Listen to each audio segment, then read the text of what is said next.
jambu. Jambu.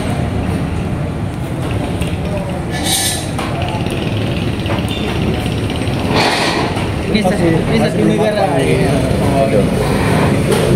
Jadi rasanya masih coba deh. bau. Rokok ini apa ya? Benar. Apa? Ada manis, ada asin. Tapi perlu sedikit-sedikit aja. Kalau makan terlalu banyak. Ya, enggak.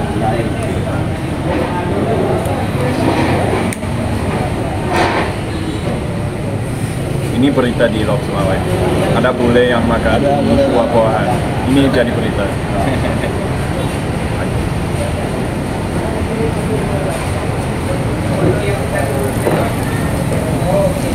Sudah lama ini nggak di Indonesia, Pak?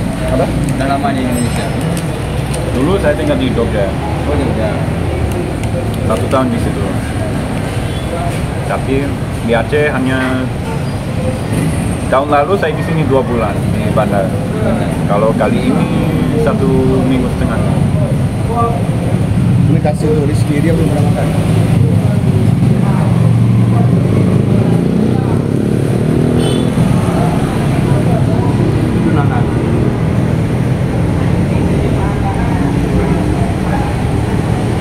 Bahasa Inggris pineapple lah.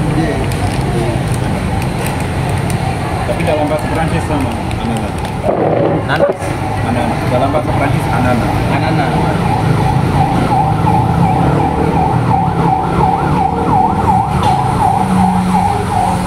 Body menolak aja di bawah ni.